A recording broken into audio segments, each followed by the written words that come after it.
And this certainly has to be the most historic telephone call ever made from the White House. Challenger, only seconds after leaving the launch pad, according to NASA, has exploded. It just has the same seats that like a normal car has. It's literally a normal car in space. And we're going back to the moon, back to the future, and this time, back to stay. I should tell you that the first mission is scheduled to land on Mars on July the 4th, 1997. We will undertake extended human missions to the moon as early as 2015. We launched a new spacecraft as part of a re-energized space program that will send American astronauts to Mars. We will not only plant our flag and leave our footprint for an eventual mission to Mars. What you're seeing here is a mirage. It is Photoshop, but it's has to be. 5, 4, 3, 2, 1.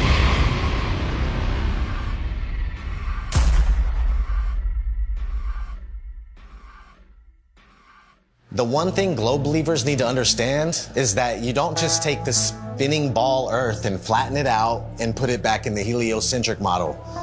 Like it's just the only misfit planet and it's flat and the rest of the planets are round. No flat earther has ever said that. No flat earther will ever say that because it's not what we believe. The Earth isn't a pancake floating in outer space, and you will never hear a flat earther say that. And if you would ever actually take the time to study it for yourself or hear a flat earther through, then you would find that it's much different and things would actually make more sense. They've got the narrative control to where anyone that goes to search for this, they're going to see pancakes floating up in space, you know, and it turns people away. Or they see a snow globe.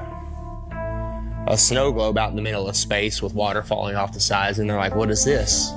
It turns them away. The mainstream agenda was to push their false narrative, all these hit pieces on flat Earth. 2016, 2017, that was pretty much the end of the YouTube era where we could actually find real evidence, real content. Any search engine, the algorithms are suited to their favor. You're going to see all the hit pieces, you're going to see all the stuff that's there to debunk flat Earth. So it's just, it's almost impossible to get the real information. YouTube played their part in it, and not just cherry picking which videos they wanted to show, but deciding whether or not they wanted you to subscribe to somebody. So on several occasions and with several different content creators, I'd press the subscribe button to then find out several days or several weeks later that I couldn't find that content creator, assuming they'd either been deleted or they'd been censored beyond belief. And of course they had been, because my subscription that was previously made was no longer there. And I know that I hadn't unsubscribed to anybody. And then resubscribing, you'd find again that down the line that the same things reoccurred. There's a major campaign by Google and YouTube and all of these corporate lying companies to discredit the flat Earth. Why do they have that disclaimer under every video dealing with the topic of flat Earth, that it is an archaic, antiquated, outdated model that the ancients used to believe in? Of course, the ancients were stupid. They didn't know how to build Gothic cathedrals, and they didn't know how to build cities and pyramids. The problem is, people that think that flat Earth is stupid think flat Earth is stupid because they're thinking of a stupid flat Earth. And they ridicule and make fun of flat earthers. It's absolutely ridiculous. Since 2015, the content providers for flat Earth have had a living hell. We have been ridiculed, we have been trolled, we have been censored beyond belief by YouTube. It's really difficult to get the truth out there. YouTube controls the algorithm. Who owns YouTube? Google. These are these big corporations that came in and said, the flat Earth is getting way too big. People are finding this out. We don't want them to find this out. This will just completely destroy our agenda that we've worked so hard for. We're losing it because of our own technology that we created. So they had to get involved. Withholding information and knowledge is a form of control. Now, for new people coming into the subject, if you research flat Earth, the Google analytic will give you government hate propaganda against the flat Earth truth. If you go to Google and try to find anything flat Earth related, then the first thing that's going to pop up is the Flat Earth Society. And that is something that has absolutely nothing to do with this movement. In fact, it's a completely made-up organisation in order to deter anybody looking for some sort of truth. So that you'd first of all get to that page, you'd see these ridiculous accusations and this spinning disc illusion that's going upwards in space that I can assure you nobody believes in. If the globe model was as strong as they claim to be, then there wouldn't be so much concern with anybody talking about a stationary Earth model. Now, everything's fine in court until somebody walks in with a load of shit on you. Everything's fine until somebody out there has evidence that's going to prove you guilty. And that's when you start acting suspicious. That's when you start panicking. That's when you start putting damage control out there, which is inevitably what these bots are, what these trolls are on social media, and of course the algorithms. This is just a new lie that was started in the 20s, and even before then they weren't really teaching anything about the world and where we were. It was just common knowledge. One of the main arguments that globe believers come at you with is we've known for 2,000 years. Aristophanes figured it out with his sticks and shadows. Well, Aristophanes may or may not have been a real mathematician. He figured out the shape of the earth. That would have made him the Michael Jordan of mathematicians, but nobody ever mentioned him in a book until the mid-1900s. What's crazy is I've talked to some elderly people, and they've told me that back in their day when they were in school, they didn't even learn about people like Copernicus or Galileo. Everything's up for grabs at this point. People like Christopher Columbus and any other figure in history could be totally false or created just for some sort of agenda. This is everywhere. We found somebody in Croatia. They said they were teaching flat earth through the 1930s. Most people think that this flat earth versus globe earth has been going back and forth for thousands of years. No, it has not. This is a brand new deception. They come up with these stories, these fictional stories, fictional characters, to reinforce that we live on a ball. All of our globe provers, Galileo, Aristophanes, Copernicus, the pictures of them show that they're Masons, but I contend that we don't even know if they're real. All of our history is a lie. I've met people that said that they were taught flat earth in the early 1960s in school. They were taught flat earth and globe earth, and then it kind of just went away. I interviewed Ruth, a 102-year-old woman, back in February of 2020, and she was taught flat earth in public school in Connecticut. Tell me your name. Ruth Heath. Ruth, and how old are you today? 102. 102. So you were born in 1918. 1918. And we were just talking, and I asked you what shape the Earth is, and what did you say? What were you taught in school in elementary school? I was taught in school that the Earth was flat. Where did you go to school? Elementary school? I went to Spooglen School in Hamden, Connecticut. So how does it make you feel to realize that you were right as a kid? It makes me feel better. It does make you feel better, right? Oh, it makes me feel alive. Oh my God, that is so true. My whole life, I believed, what I was taught. And then when I discovered the flat earth, you feel better about it. Because we are the center of creation. That's right. We are important. That's right. We are here. We are God's children. And when all the problems that are happening in this world today. I'll give you some good news. A lot of the problems that they report on the news aren't even real. That's right. That's right. They're just keeping us in fear. Keeping up. That's right. That's right. That's right. I understand that. I understand. They just say what they want people to know. That we never went to the moon? That was all fake? Is that right? That's correct. I saw that all happening. Yeah, so did I, and we all believed it, but that was just to reinforce that people to believe they can live on a ball, they can walk on a ball. It's such a lie. It's such a lie, but knowing the lie is like going to a magic show. I woke up. Yes, that's what we call it. We call it red. This is your moment of waking up. Oh. It's when you go to see a magician and you know how the tricks are done, and the magic no longer works on you, and you're free from the illusion. So knowing this is going to free your heart. Cry. Yeah, it's okay. It makes me cry. Happiness. Yes. Tears of joy. Yes. Thank you. All right, give me a hug. Here we go. All right.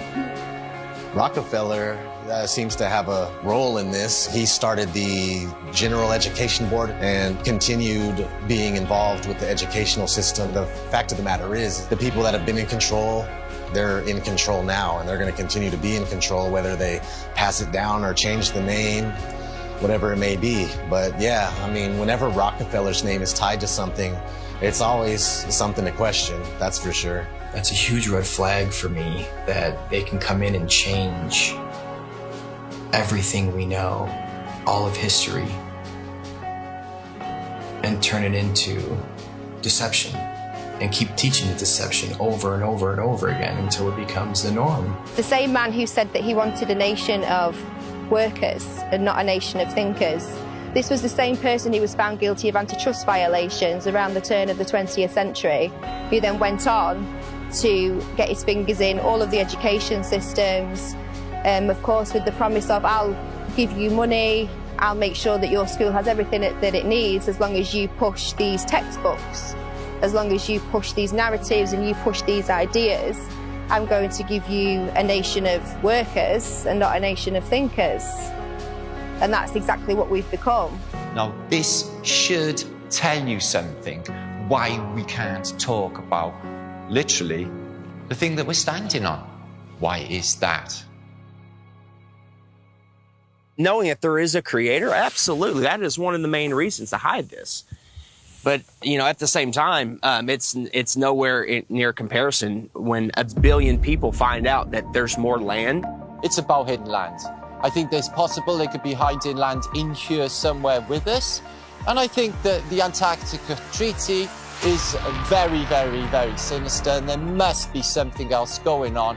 They went really tough with their implementation of the Antarctic Treaty and everything else, and just to keep people away from the truth. They didn't want people to know about more land. Haven't we been fighting over land forever? Isn't that what always happens? Countries fighting over land, but not on the outskirts of Antarctica. Oh, no, no, no.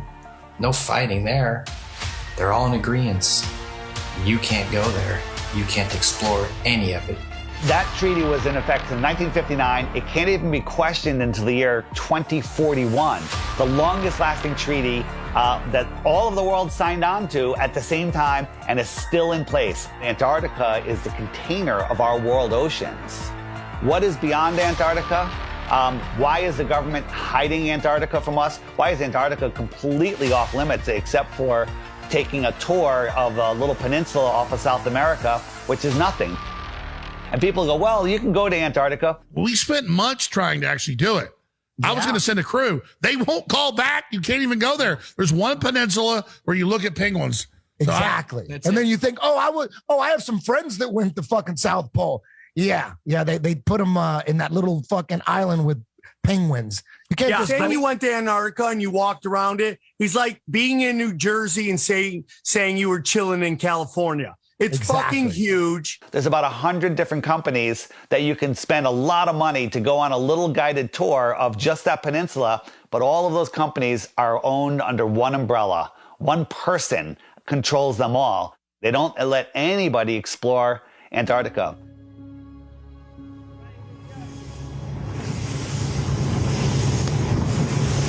Will be a fucking international headline in about 5 minutes. Australian Navy ship shoots it. Facing our way. Bad boys. Is it? The turret is turning our way. The turret's turning at us. Boy, we should hide Adrian in case they think we're trying to kill him.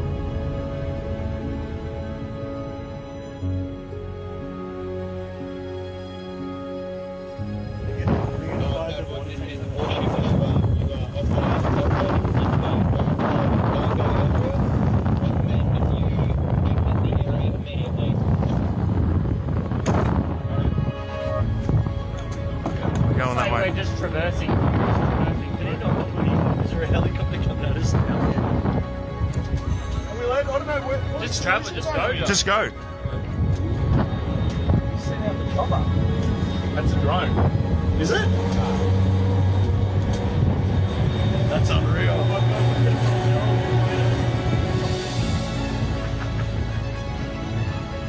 When people say, why the lie?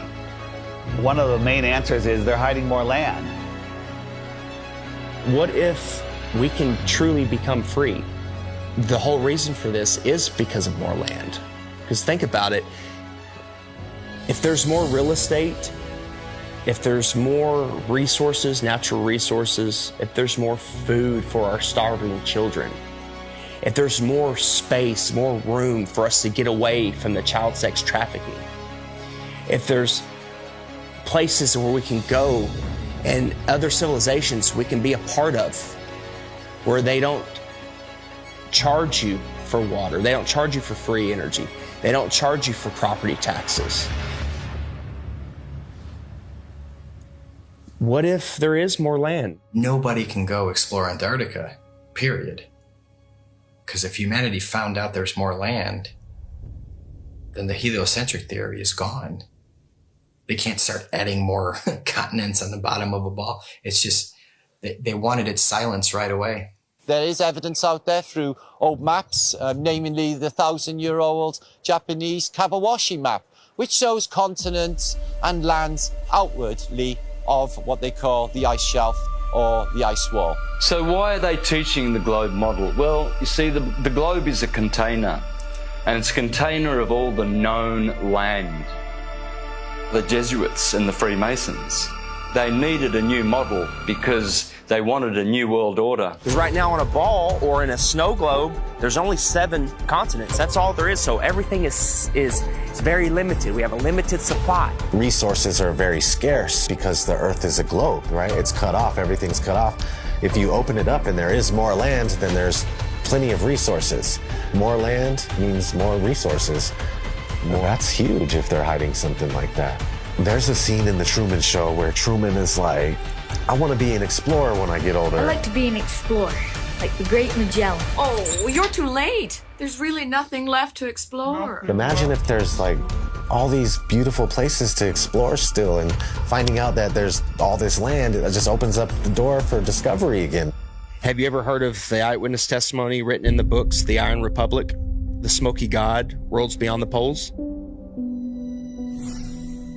In the late 1800s, there was a series of articles written in Florida Magazine about a politician that was tired of what was going on here, got a big ship and a crew, was exploring Antarctica, and he found a passageway through, and he popped out into the ocean, was lost for about a month. Finally, they found land with a city, and they pulled up, and it was a very advanced, quite different civilization, and very friendly, and they stayed there, and he writes about all the experiences he had there. In the late 1800s, they were talking about more land beyond Antarctica. Remember, the word extraterrestrial means extra land. They're telling you that there's more land in here that they don't talk about.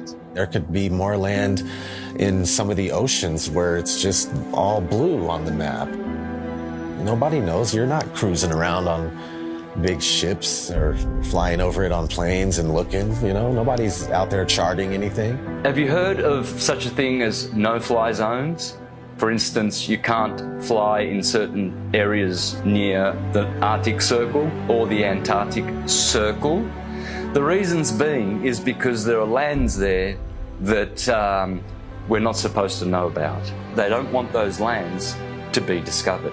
All these corrupt systems that are stealing money from us, kidnapping our children, just doing horrible things. They rely upon the cattle staying on the ranch, the slaves on the plantation. That's why Flat Earth is the most important knowledge we can obtain. It's because there is more land. Don't look at us and say, go prove it. They won't allow us to go prove it. We're not the lazy ones here. We're being restricted from going to prove this to you. So because of that, of course we're going to speculate.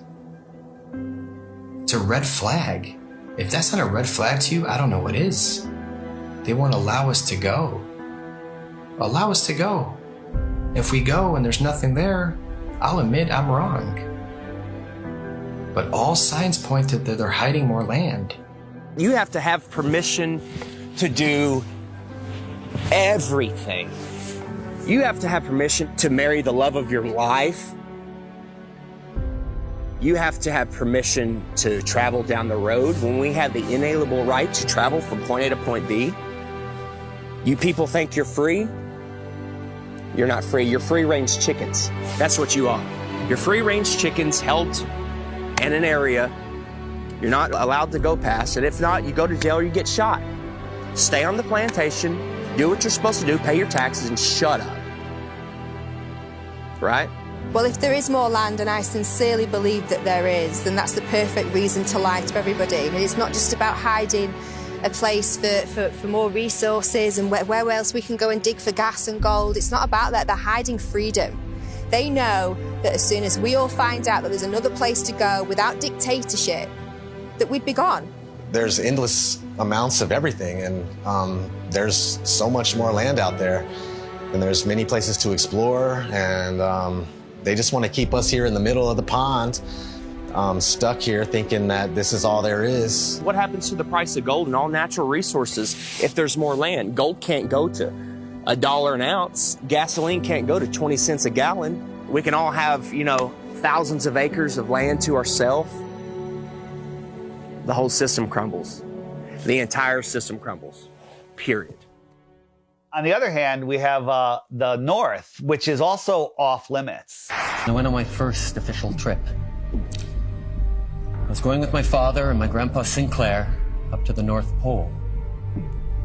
It was a very glamorous destination. I figured I was finally going to be let into the reason for the existence of this high security Arctic base. That was exactly right. We drove slowly through and past the buildings on a special top secret mission. And that's when I understood just how powerful and wonderful my father was. The North Pole is a biggie. It's always been in my mind. I've juggled with the idea, is there hidden land? Could they have possibly hidden a continent in the Arctic Ocean, which is seemingly an ocean? They could hide land there. Many old maps will show you the Hyperborean, 4 continents, and in the center, Axis Mundi. And I think that's what's there. I think there is Mount Meru. And I think that gives off an acoustic device. There's definitely something special going on up there, and if you just think about that long enough, why do compasses point north? I mean, that's really wild in itself. What if we all took our compasses out and just followed them until it stopped? A compass will always point north, towards the magnetic north. There's some kind of force or some type of energy, frequency, vibration that's pulling that needle to the north. It's crazy to think that all compasses are pointing north to the North Pole. No compass points south. There is no South Pole. There's no compass that's going to go south. And no, it's come to the north. There's something there. I think we can all agree there's something there. And it's crazy that they cover it up. They've covered it up for so long. There's ancient civilizations, the Nordics, there's people have talked about, you know, the Rupert Nigra, the Mount Meru, the giant magnetic mountain at the center. An entire magnetic mass or a mountain that is strong enough to make everybody's compass point north. When I was a kid in school, they showed us a National Geographic video of the guys getting to the North Pole, and they just basically made it look so horrible and miserable and dark and cold that no kid ever in his life would go, hey, I want to go to the North Pole. So if you watch any documentary about the North Pole or anybody venturing to the North Pole, all you're gonna find is some dude mobbing on an ice sheet, and he's got a little device in his hand. He's like, 3, 2, 1, North Pole. And that's not the North Pole, man. That's bullshit. I just don't know what this is. It's a map. My father showed me a map like this once. Inside the circle is your world and my world. Many others. No one knows how many. The Dark Tower stands center of all things. And it stood there from the beginning of time. And it sends out powerful energy.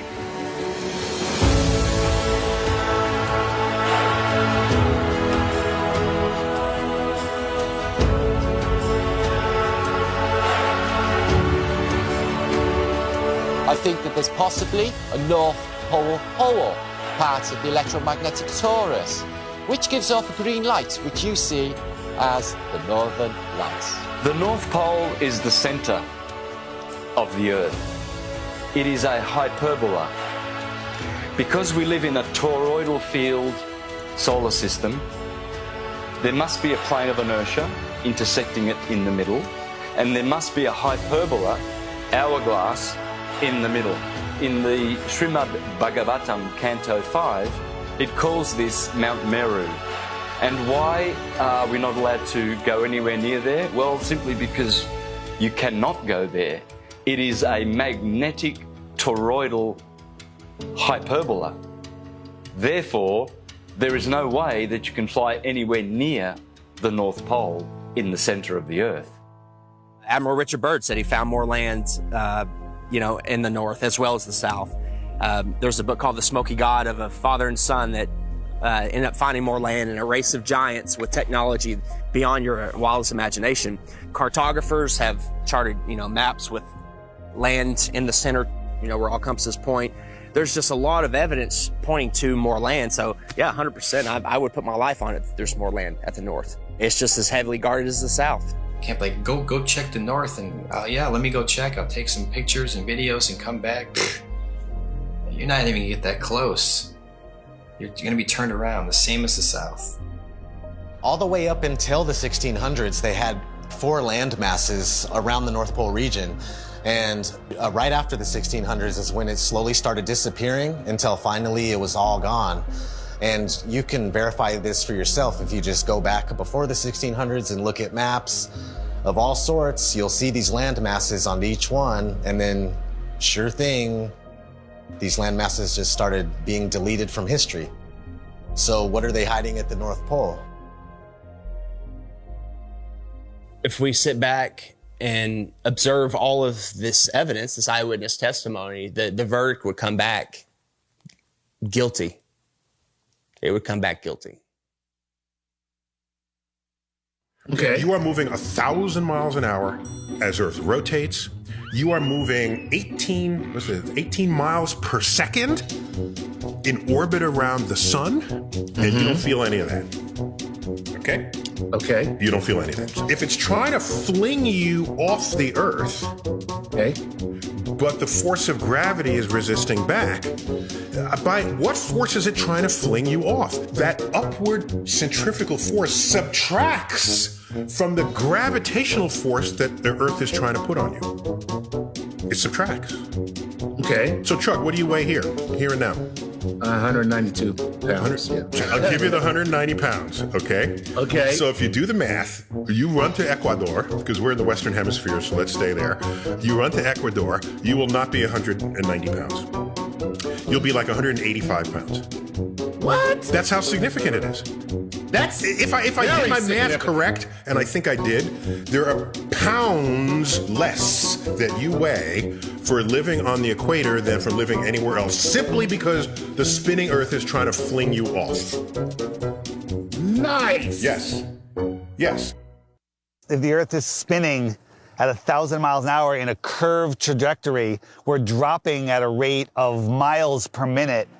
But somehow none of that inertia affects these rocks here, which are perfectly balanced. The fact is, the Earth is stationary, and that is scientific, not pseudoscience. In 1879, George Airy, astronomer royal for 49 years, who did a telescope experiment and proved that the Earth was stationary. Then we have Parallax, also known as Rowbotham, who carried out an experiment in the late 1800s on the Bedford Levels experiment, where he went at a distance of 6 miles, which should have showed up some sort of curvature of around 16 foot. No curvature, was seen at all. Then we have Michelson, Morley and Sagnac in the early 1900s with their interferometers using light instead of telescopes this time. And with their interferometer experiments, they proved that the ether over the Earth, the field, is moving and the Earth is stationary. We also had Michelson Gale. They did an experiment in the 1930s and proved that the Earth is stationary. One of the greatest science experiments of all time, in my opinion, is from Marconi. Marconi, in 1901, set up transmitters to send radio waves, like signals, wireless signals across the ocean, Atlantic Ocean, okay? So he has one set up in Europe and one set up in Canada, okay? And they're sending signals, I think the letter S was the first one, boom, and it worked. Almost 2,000 miles across the ocean, they got the signal. There's no curvature. You're talking about 600 miles of curvature between the 2 points. But it worked because all water's level. I don't even know if he was trying to talk about that at the time. It was just more about his technology that he was coming out with. And have you learned about that in school? No. Then we have Pierluigi Ghina, a colleague of Marconi. And before he died, he showed people in his laboratory how the Earth is stationary. You can go to my channel, Mr. Astrotheology, and you can see videos of Mr. Pierluigi Ghina proving in his laboratory with strobe lights how you can prove quite easily that the Earth is stationary. Every scientific experiment throughout time looking for axial rotation or curvature has proven the opposite. They don't teach this in schools. Any observation, when you go outside on a calm morning, you can see a perfectly glass lake. And your senses will tell you that, nothing is moving. We, stationary Earthers, we have science, real science, on our side, and the globies have pseudoscience. In fact, all they have is Einstein saying, I have come to believe that no optical experiment can prove that the Earth is moving. And yet, the Earth is moving. Science! Yeah, Albert Einstein. I always recommend people go watch Albert Einstein in his interviews. He's reading cue cards. He's reading notes that someone handed him, kind of like people on TV nowadays. There is no optical experiment ever been conducted that can prove that the Earth is moving. The Earth is spinning at 1,040 miles an hour. You can't feel it. You can't measure it. You can't observe it. You can't repeat it. But trust us, there's not one experiment that shows the Earth is spinning or moving whatsoever. There is, however, an experiment that was proven in Behind the Curve. Bob Nodell was talking about the ring laser gyro, showing that there is a apparent 15 degrees drift throughout most of the day. When we turned on that gyroscope, we found that we were picking up a drift, a 15 degree per hour drift. And this was taken out of context. It was later, the experiment was done at a higher altitude and it showed a different rotation speed, which absolutely proves it's not the Earth that's moving, that it's the ether that is spinning above us. Netflix is mainstream. Netflix is the alternative mainstream narrative. Netflix can't go against the grain. They'll lose their contract. A documentary, like a mockumentary. I'm sure someone watched our movie and was like, whoever made this movie is a government shill, and they're just trying to hide it. Netflix is in on it, trying to hide it. Yeah, he accidentally proves that the Earth is round. It was the biggest mic drop. It was the biggest mic drop, and I love that you kind of cut it. The thing is, we have technology that is outrunning their lies. Now we have time lapse. Ooh, imagine that. We have time lapse where we can point at the sky, and year after year, day after day, hour after hour, the sky's spinning.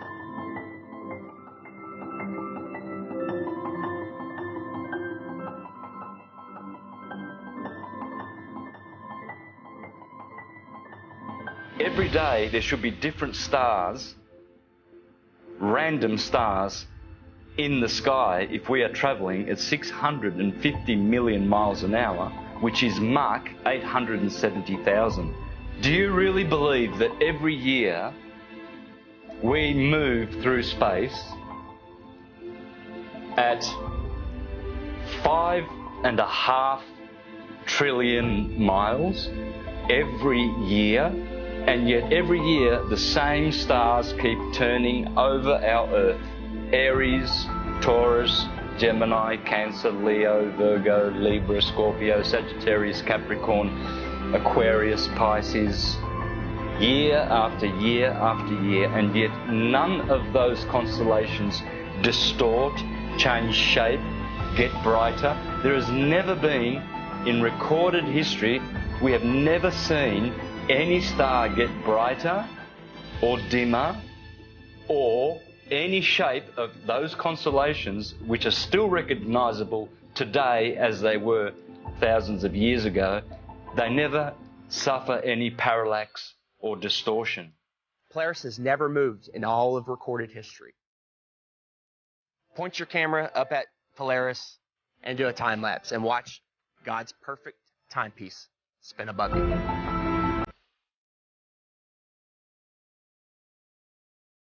And we move 5,694,000,000 miles through space every year.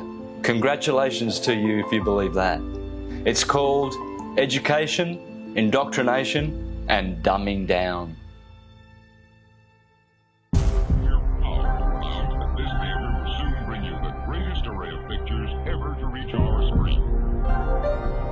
If you look back in history, you got Universal, their company. They started off with a logo with the globe in it, but it wasn't until like the 1920s that they actually had the motion one where it was a spinning globe. And they actually had an airplane in the early ones, like leaving a chemtrail that said Universal, which is kind of funny. Nobody has been high enough to even see what it looked like. They were definitely trying to instill the image of a globe in people's heads because obviously early on in the movie industry, they were one of the most popular companies to make movies, so people were going to the theater and seeing this globe. So they're showing you a globe before every single movie to program your mind. They were showing this globe before they even went up there to see what it was. I think the first man ever to go up and check is Picard going up there. I mean, that's a story we're not taught in school. From the practical point of view, Professor Picard's experiment is of the highest possible importance. These timelines, these dates, these are facts. We got Auguste Piccard coming out in the 1930s in an actual publication by a science journal saying that the Earth looks like a flat disk with an upturned edge. Besides Universal programming you, you had Walt Disney programming you with space documentaries for almost 15 years straight. Some pretty crazy propaganda in the 1950s. There was one called Man in Space. He's talking about taking men to the moon in a rocket. And then if we cruise on, we got Richard E. Byrd. He goes on Longines chronoscope and he's sitting down and he's telling people. Strangely enough, there's left in the world today an area as big as the United States that's never been seen by a human being. Shortly after Richard E. Byrd did that interview, they put the Antarctic Treaty in place. And then 1 year later, NASA is established. Almost 0 hour at Cape Canaveral, and enlarged 16mm pictures show a monkey specially trained and conditioned for voyaging in space. 2 monkeys had been selected for the job. They called them Abel and Baker, A and B, of course. In fact, the monkeys came down safely near Antigua. Reported none the worse, after blazing the trail for human space travel.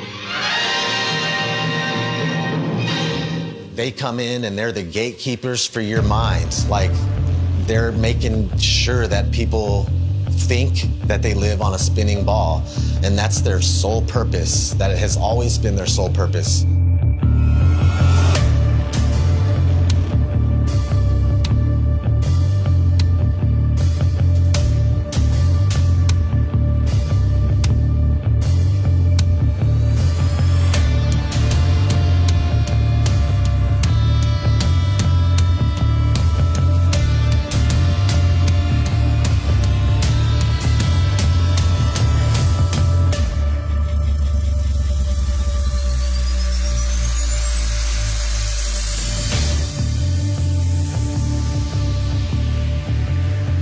the magic of engineering. I would wear a mask on my face in a nanosecond, but unfortunately we lost the technology. It can take days, even weeks, to produce just a single image. The dazzling final results, enough to keep us all dreaming.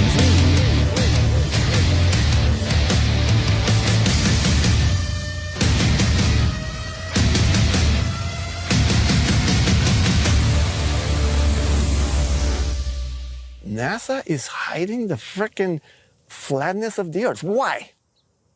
It's okay to say, I have a fisheye lens, right? Because, yeah, fisheye lenses are useful. You know, you get more, in architecture or, realtors use them. But when you're doing it too much and you're not really coming out and saying why, questions build up.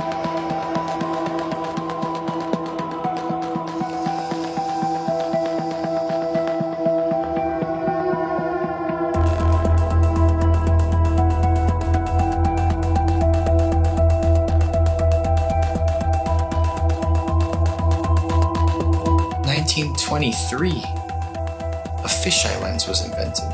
So these space agencies had a heads up already. And the fisheye lens was originally, I think, $27,000 to purchase. And this is in 1923. I mean, today that's about, what, 100 grand, 200 grand equivalent in cost? And people would tell me, Hibbeler, I'll give you that. NASA is a lying government entity, right? But what about Red Bull? Red Bull is just an energy drink.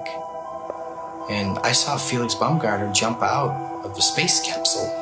Flat Earthers did a great job of debunking that. Of course it's a fisheye lens, it's not even a question. What most people don't know is that Neil deGrasse Tyson, the science priest of modern day, that everybody loves and they listen to him.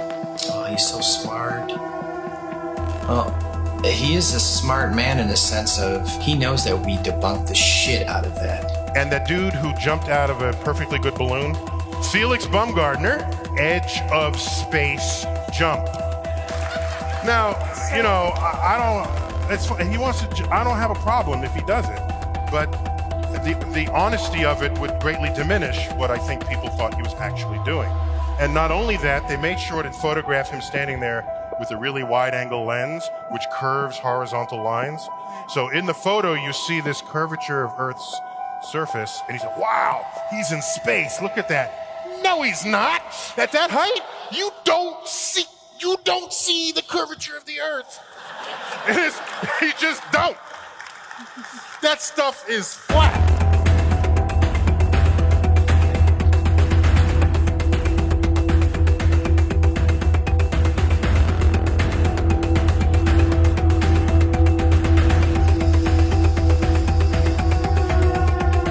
Put so much pressure on Neil deGrasse Tyson to come clean.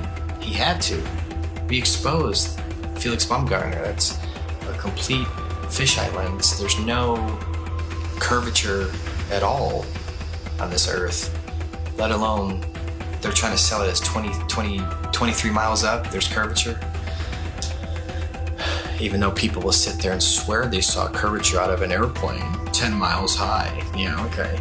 So your priest Neil deGrasse Tyson admits 23 miles up, no curve. How do you feel about that? All right, maybe you say that's no big deal. Okay. Even though Felix Baumgartner himself said he could see the curvature of the Earth. It's almost overwhelming. When you're standing there in a pressure suit, the only thing that you hear is yourself breathing. You can see the curvature of the Earth. You can see the sky is totally black. You can see the curvature of the Earth. You can see the curvature of the Earth. You can see the curvature of the Earth. That's 120,000 feet, 4 times higher than most passenger planes fly. So that should make you go, right away, what's going on here? Who's lying, right? But you don't think there's an agenda here? You don't think people are lying here? Fast forwarding to recently, Richard Branson, his ugly ass, Mr. Billionaire himself. Officially the first billionaire to travel to space, so Richard Branson. So you go 63 miles up, you would all probably assume that, of course, you could see this giant curve of Earth. You're 63 miles up, holy shit. Richard Branson supposedly goes up 63 miles, even though it's nothing but fisheye lens footage. We exposed that. Here comes Neil deGrasse Tyson again, damage control time. Oh, by the way, you didn't ask, but I'm going to tell you. Do you know how high up above the Earth he was? No. So if you take a 63 miles. Well, yeah, right. So take a schoolroom globe, and that's how high above it is he? So he's about 2 millimeters above the surface of a schoolroom globe. So nobody has seen the curvature of the Earth from that height. I just want to make that clear. You can't see the curve out of an airplane, right? 10 miles. You agree? I hope you agree so far. Okay. So 10 miles up, no curve. Red Bull 23 miles up, no curve. Branson 63 miles up, no curve. So where is this curve at that you swear by? Because if you live on a ball, I don't care how big the ball is, it could be 4 times the size of what they told us, you would still see a physical curve at some point. That's what the horizon's supposed to be. That's how the sun is going. I mean, there's a curve of the Earth. All these theories involved with the curve of the Earth get thrown out the window. That's what happens with a new company. This is the fiction section. Fiction means it's a made-up story. Oh, hey, Elmo, I bet we can find your Galactic Gale comic book here. Oh, boy, Elmo, hope so. We all know who our enemies are. They are called the globalists, with their false idol that they give children on the teacher's table at kindergarten, the false globe of the global agenda. People are just deceived. I mean, I grew up from kindergarten. There's a globe. My kids, they graduated from kindergarten and it was a freaking globe. They gave them a globe at graduation to take home like an inflatable beach ball. And I was looking at that thing going, oh my God. We are taught that the Earth is a ball before we can talk.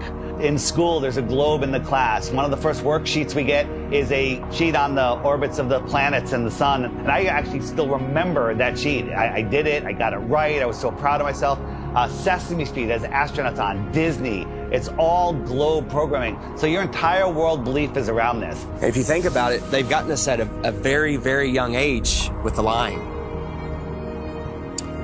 Before we have any critical thought, the capability of thinking for ourselves.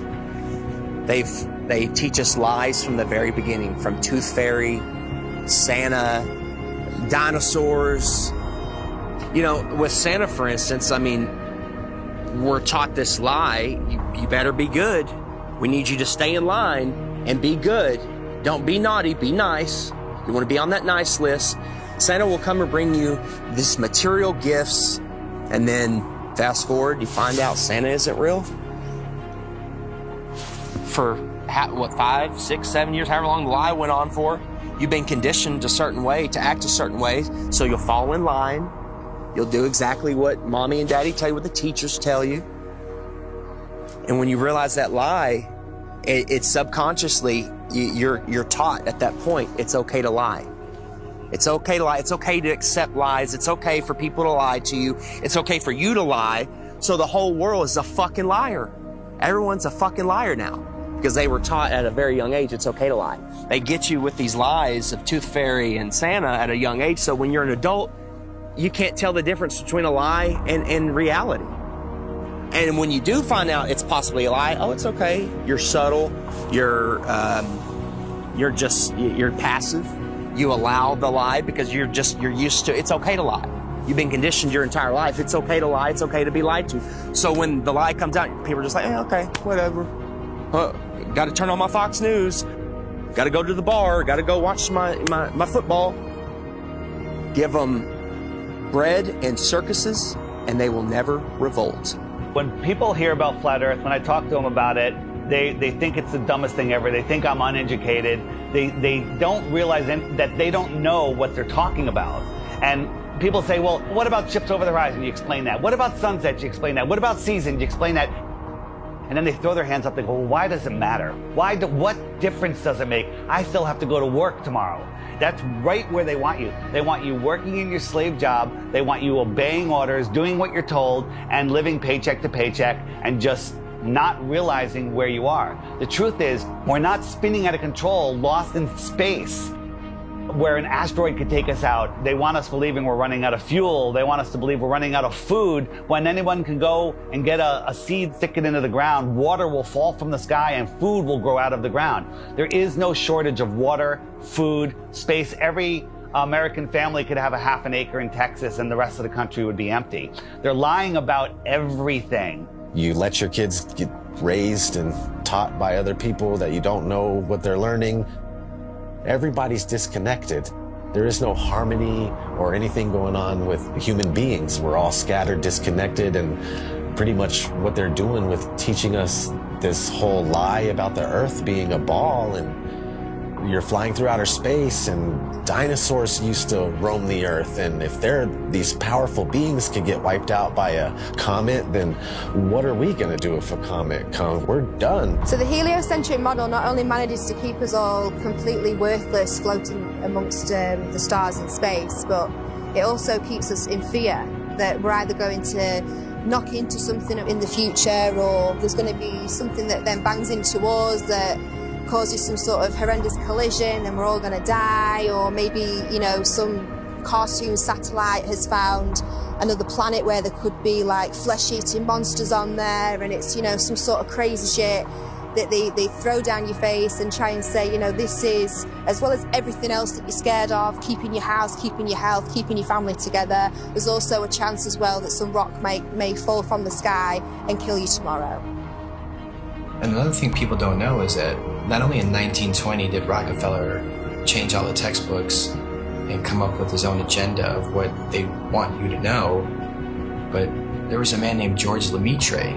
I felt like, you know, Einstein passed the torch to him or something. They were good friends, apparently, and George Lemaitre was a Catholic priest. Yeah, a Catholic priest. In 1920, he said, hey, we came from a Big Bang. It's all about 1920 was a crazy year, huh? 1920, they said that we came from a Big Bang. We exploded from nothing. Well, how do you prove that? Well, no, you can't, but that's what was stated. So here's this Catholic priest where, in my opinion, they knew that even though non-religious people knew the Earth was flat and stationary, they were trying to group, just call flat earthers at that time. They're flat earthers, they're all religious people. So let's bring forward a Catholic priest. Look, he's not a scientist. He's not government, he's a priest. He's Catholic, he's holy. This is brand new. This isn't thousands of years old. This isn't the Big Bang's been around for thousands of years. Heliocentrism has been around for thousands of years. No, they create fictional characters, Galileo, Copernicus. They create characters to support the New World Order, their agenda. The way they change the entire school system and structure of what we know and all the information and knowledge that we obtain. If it's false, then yeah, they got their goal. A nation of workers, not thinkers. No one thinks. What's the circumference of the globe? I have no idea. How fast is it spinning at the equator? Don't know. How fast is it orbiting the sun? Cody? You have glasses on. You should know this. How fast is the sun moving? Man, you're asking some questions I'm not ready to answer. But see, this is the point. You guys laugh at flat Earth, but one, you don't know what flat Earth is, and worse is you don't even know what your own solar system is. They don't know their own model. You can ask them, what's the radius of the Earth? How was it found? What's the speed of the Earth around the sun? How fast is the Earth spinning at the equator? How fast is it chasing the sun? How many miles does it go a year? How far is the sun? They don't know any of these things, but yet they defend this and they ridicule and make fun of flat earthers. All the things that I was patronizing and condescending and going, oh, sloughing off, that's not worthy of me. They rose up to eye level. And I remember saying, boy, the world is flat. I'm looking it in the eye. I see further, I see wider, I see clearer. I settled on near infrared, like some of these cameras can be converted to near infrared, you know? So then I started taking photos, and since I was doing a lot of flying, I started going up, and boom. I was actually amazed to see the incredible flatness that you get from high altitude. Everywhere I looked, there was like clues that the Earth is flat. And I was like, this is blowing my mind. Everywhere I looked, the Earth is flat. And NASA is lying about the curvature. So I said, something is eerily wrong over here, man. When I saw across the Gulf, right off the coast of Texas there in Louisiana, flying to Orlando, and I saw all the way out in the distance, and you could even see the rays of light at a different angle. That tripped me out. But if you really go up high, then you realize, oh my God, the Earth is extremely flat. This would be impossible on a globe. There is no 8 inches per mile square. Equation for curvature of 8 inches per mile squared has been debunked over and over again. The flat earthers with their P900s and their P1000 cameras are constantly seeing things way off beyond the supposed curvature of Earth. In fact, many tests have been done with lasers, cameras, filming mountain ranges 300, 400, 500, 600, 700 miles into the horizon, which are visible and shouldn't be visible if we were living on a globe. This is how much distance he covered with his camera, and he could see from here the Rocky Mountains. There you go.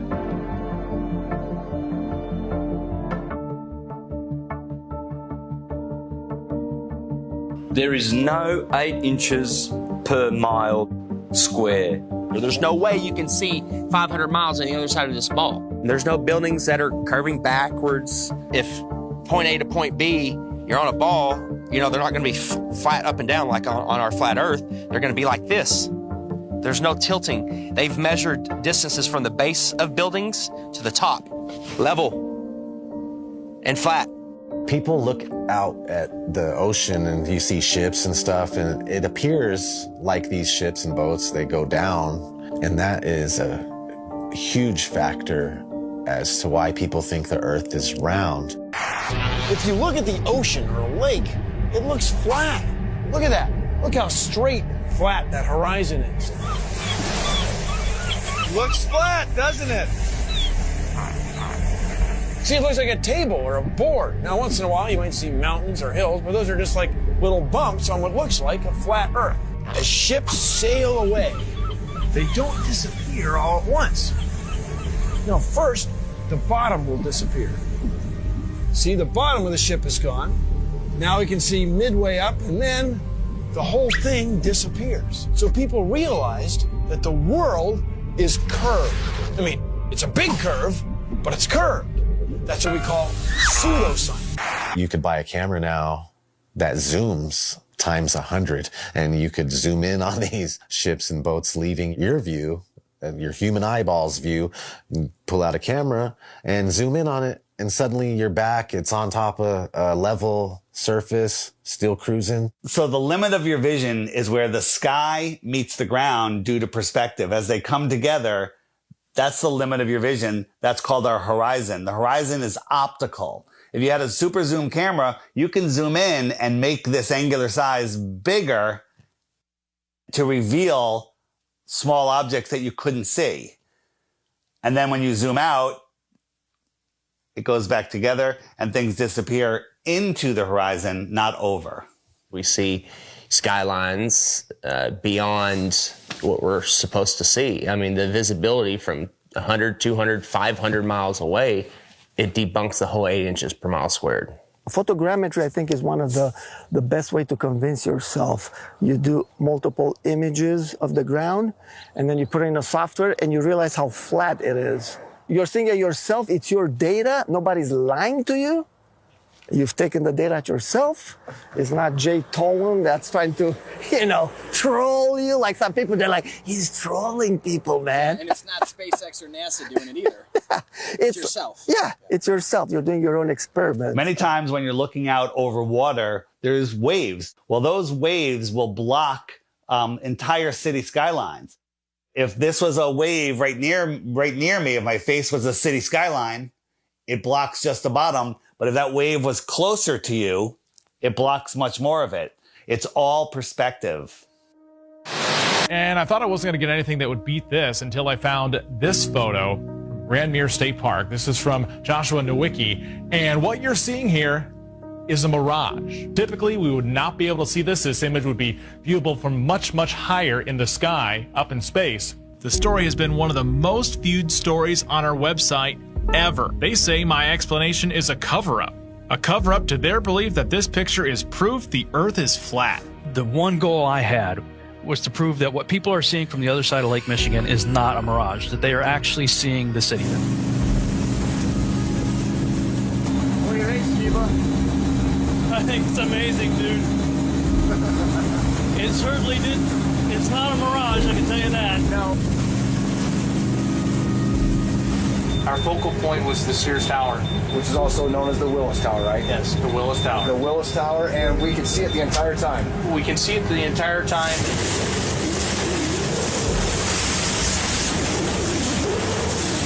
That's not a mirage.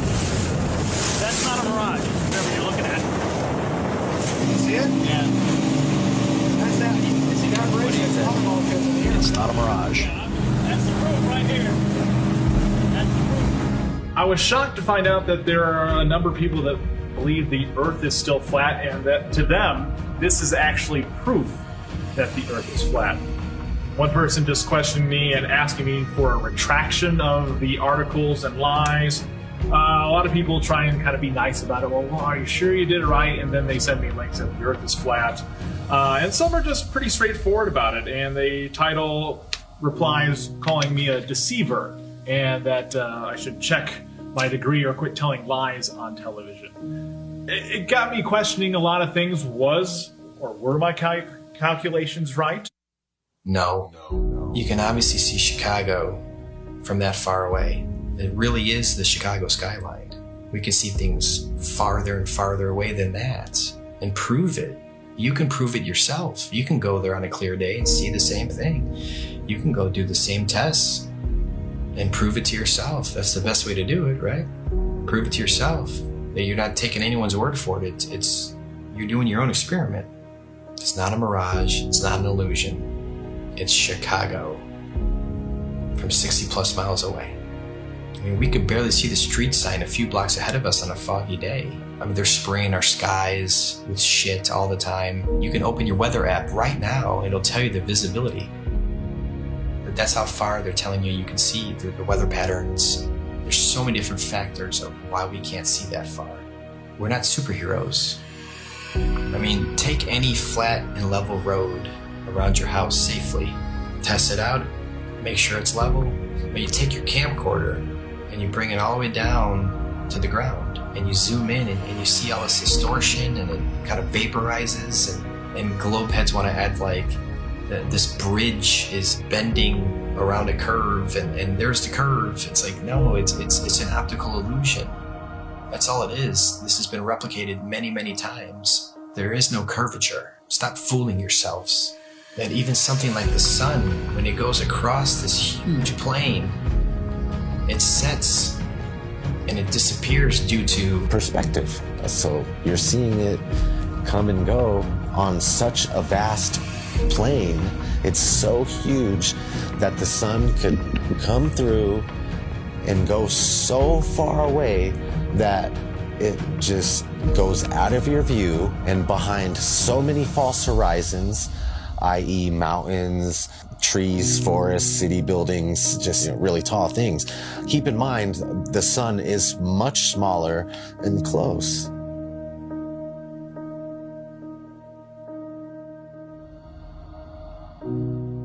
This is an intelligently designed and created place. As someone whose stars are rotating around, knowing that we can only see a certain amount of light, I think like 1%, there's only so much light our eyes can actually see. Unless you're on like DMT, I'm sure you can see way more lights. But naturally, we can't see that many lights in the sky. All ancient civilizations spoke about other bodies, other lights in the sky that may or may not be visible to us at any given time. It's crazy though, when you see solar eclipse, you don't see the moon at all. I remember as a kid, I like, where's the moon now? And it's like you just see this black circle and then everything goes back to normal, it seems like. It's like, What the heck just happened? On the total eclipse of the sun, the shadow that the moon casts on the Earth is only 70 miles wide. That is impossible. But then they come up with umbra and penumbra, and it's just stuff to confuse your mind. We have an infinitely far sun sending diagonal rays from the side and straight rays from the middle, and where they cross each other. It makes absolutely no sense. I went live a few years ago on YouTube during the 2018 eclipse in the United States on a live event, and we were all waiting for the moon to actually show up to cause this elliptical, this eclipse, and all we found was no moon showed up.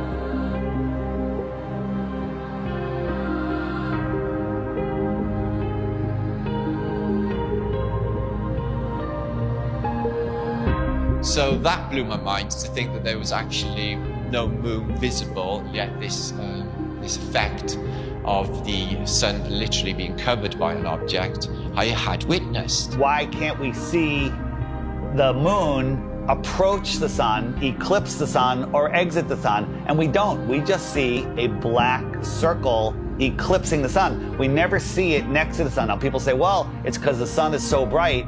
When the moon is totally eclipsing the sun, you should be able to see the features on the moon. You should be able to with a regular camera, with your regular eyes, with an infrared camera, but it has never been seen. There's only been anti-flat earthers that will fake an image and fade it into a picture of the eclipse. There's no video of it. Think about what an amazing video would be if they could film it from the International Space Station or from the moon itself. Never happens, because I don't believe the moon that we see is what's eclipsing the sun. There's lots of ancient mythology about other dark bodies. There could be anomalous bodies up there. They're not actually visible to us. A celestial body that we perhaps can't see, because there's on the spectrum of light, we can only see 1% of all the light rays, gamma rays, X-rays. We can't see these certain frequencies and energies and lights. What happens is the sun is eclipsed by the so-called moon, but it's not the moon, it's actually the north node. There's been, times documented in the past where there's, this eclipse, and the moon's supposed to be eclipsing, and there's no moon anywhere in the sky. Nowhere. Anywhere. That makes absolutely no sense. So there's got to be another celestial body. The oldest ancient symbols, and it's the black sun, a celestial body that we perhaps can't see.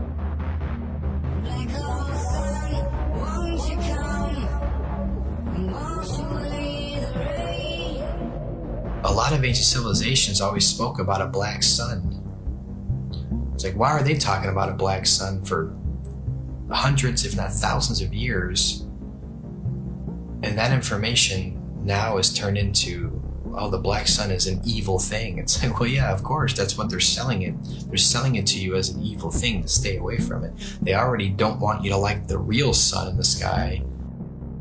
They push it so far away. They want you to not care about it.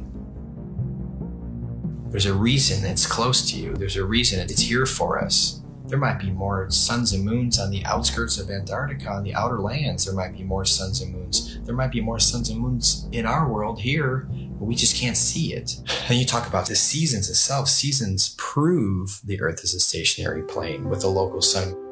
When the sun is circling over the Earth over here in the Tropic of Cancer, these people here, they have summer. But 6 months later, the sun is over here. It's going around over here. So Australia down here, and South Africa, and South America, now they have summer because the sun is local. It's not 93 million miles away. And the sun and the moon revolving and springing into the center seasonally and then springing back out again. This makes perfect sense than a spinning ball hanging on an invisible skyhook at a degree of 6.66 of a supposed axis, which tilts the Earth. People need to stop defending a theory that they were taught in kindergarten. So at sunrise, every sunrise should be arctically cold, because that is the most severe tilt possible. And to make it worse, in the northern hemisphere, in the helio-nonsensical model, the sun is 3.5 million miles farther away in our summer. But when the sun shows up on the horizon, I can feel the heat on my face immediately. I can get a suntan in June. But in December, at solar noon, when the sun is at its highest point in the sky, I can look up at the sun and barely feel the heat on my face. And also, it's 3.5 million miles closer. The whole tilt thing doesn't make any sense. And when the sun is on this side, it only illuminates this part of the Earth because it's local. And this part is dark, that will be night. So it's quite easy to understand day and night and the seasons and explain them on the flat Earth than it is with the globe model. The sun, moon, and stars are rotating around our heads like a perfect clock, and it goes out of your view as taking the light with it. This is an intelligently designed and created place. The sun does move about 15 degrees per hour through the sky, but when it gets close to the horizon, it kind of stops and it stays there and it moves at a different speed. I filmed this several times with my drone. No humidity and not over water. And it'll just stop and sit there, and then it kind of just fades away as it goes into the distance.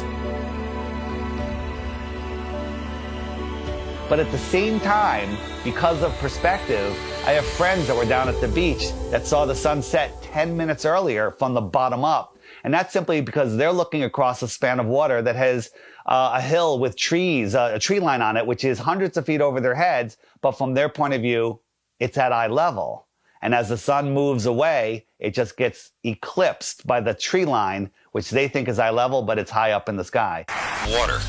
It's always flat, always level.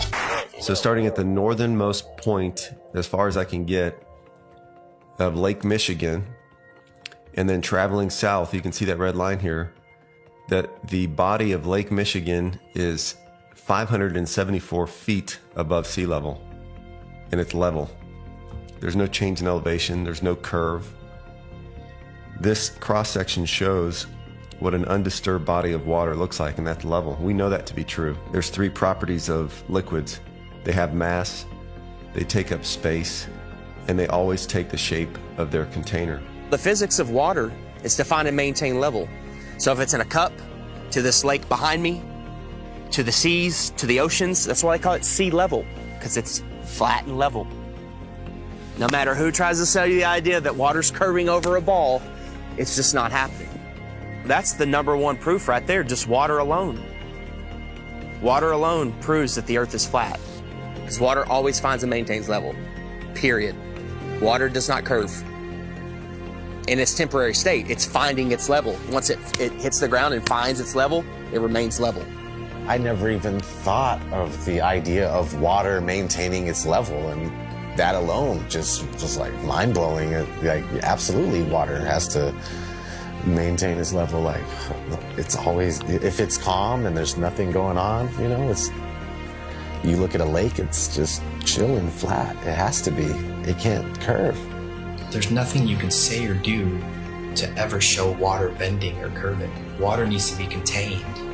No matter what you do, it's going to remain level. The flat Earth proves beyond a shadow of a doubt the existence of intelligent design, a creator, and we are all important in the center of the universe. Yes, it is absolutely imperative that we know that there is a creator, that the sun, moon, and stars revolve around us, that we have a purpose. We are at the center of the universe. I didn't become a millionaire until I realized I was at the center of the universe. Now I have a purpose. Once you understand that you are at the center of creation, everything changes. And basically, we're unplugging from the matrix. We're unplugging from the heliocentric system. And when you do that, the rulers of this world, you unplug from them. You stop feeding them what they need. They want your fear energy. They want your labor. They want everything from you. And people unknowingly just keep giving it to them. I don't want my children to be lied to, and I don't want my grandchildren to be lied to either. So if this is going to stop, it starts with you and I. You know, they inherit all this stuff. You go to school and they teach you. When I was in grad school, man, I was shocked that most of my classmates were not really interested in learning. They were interested in passing a class. On the one side, tens and tens of scientists proven that the Earth is stationary and we have nothing on the globe's side, so the Earth is stationary. No one thinks how easy it is to do this, and they pulled it off, unfortunately. But we're here now to completely reverse this, and people hate on us from the left and from the right. Everyone hates on us. Like, shut up with your flat earth stuff. It's not important. It's the most important thing. It opens the door for everything else. You want to know the truth? You have to know where you live.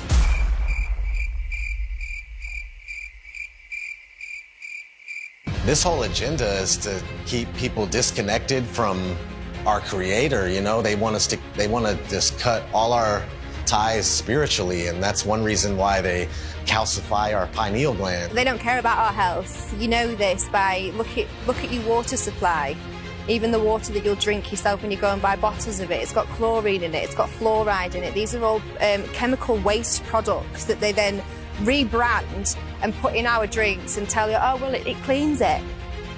We'll also take away all of the medicine that's kept people alive and well for centuries. And they'll tell you, oh, no, that's not good for you, that's not safe for you. Here's our products, here's our petroleum-based medicine that they've been pushing on us for the past 100 years. And of course, look at people's health, look at the world's health. Are we a healthy nation? Is any nation a healthy nation? No. And who's in charge of healthcare? The government, the corporations. So it seems like everything that they touch turns to shit, so why do we allow them to touch everything? Stop defending Rockefeller, Rothschilds, all these goons, these people that want the New World Order, the modern day people, Bill Gates, Schwab, all these people that they're pushing for it and they feel like it's almost there, and we're sitting here fighting it. We're sitting here trying to wake the world up so we can have a peaceful and loving world again. And you're attacking us. Whose side are you on? We're trying to take these evil entities down that suppress our knowledge. We're trying to give knowledge back to the world so we can become powerful again. If there's more land, if 1 billion people found out tomorrow that they can all go to outer land space and visit other tribes and civilizations and explore technology and animals, the whole system would crumble. And I know there's a lot of people out there, celebrities, people with big shows, big names, with big followings that know the truth of this world, and you're keeping quiet just to protect your little empire. Well, now it's time to say something, because the empire is falling. If we don't do something now, all of this is going away, and they're taking over this world. So speak out. It just takes one celebrity, one person with a big following, and then it goes viral, and then the entire system collapses. All of this world control is based on the heliocentric lie.